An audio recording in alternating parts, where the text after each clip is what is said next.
you have to think simultaneously about different profiles of caregivers for older adults.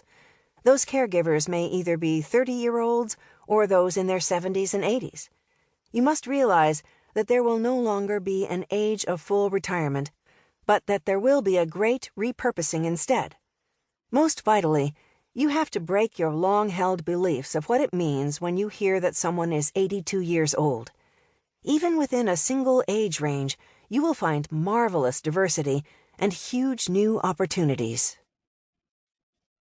As I was in the middle of writing this book, the COVID-19 pandemic overtook our communities, our healthcare system, our educational system, our work, our families, and the rest of our lives. Much of the optimism I exude in the book is based on starting this project before the pandemic, when the idea that a virus would shift demographics wasn't even a thought.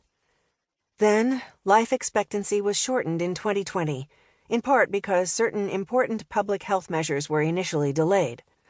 COVID-19 infections were the third leading cause of death in the United States in 2020, and at the end of 2021, over 800,000 deaths have occurred, the vast majority among those over 65.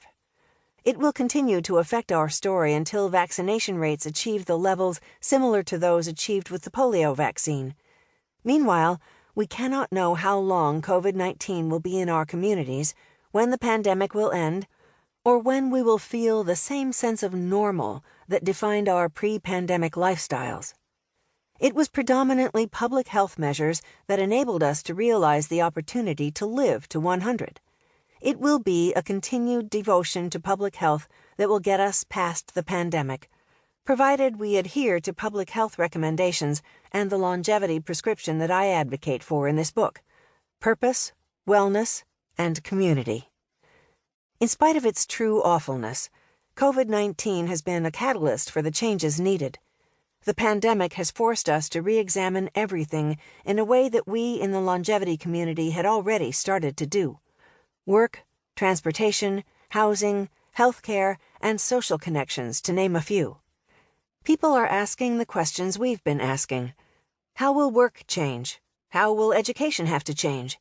How should communities and countries help people live securely? And how will businesses integrate these changes and opportunities into their strategy? People are talking about many of the issues we have too long ignored: caregiving, end of life, working longer, and working remotely. Living and dying with dignity has become a national conversation, and one that should influence how you think about the longevity customer you want to help. Companies should be investing in dignity. While painful at times, these conversations are critical. Innovations created during the pandemic will be integrated more permanently. Stores created shopping hours for those over 60.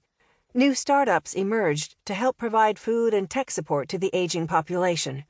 Telehealth was meaningfully integrated into healthcare delivery and is opening up many new business opportunities.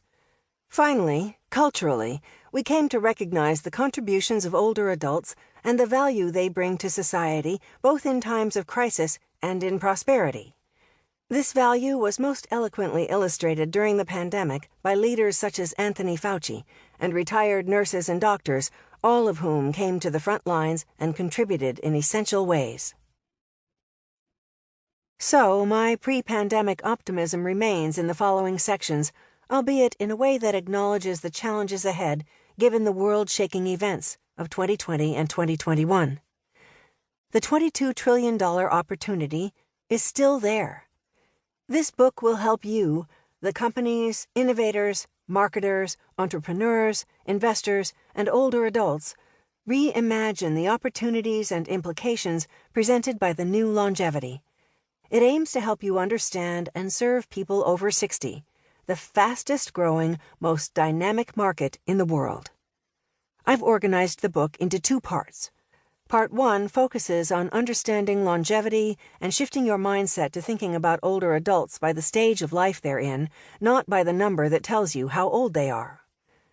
Chapter 1 sets the table by explaining changing demographics and the distinction between lifespan, an age concept, and health span, a stage concept.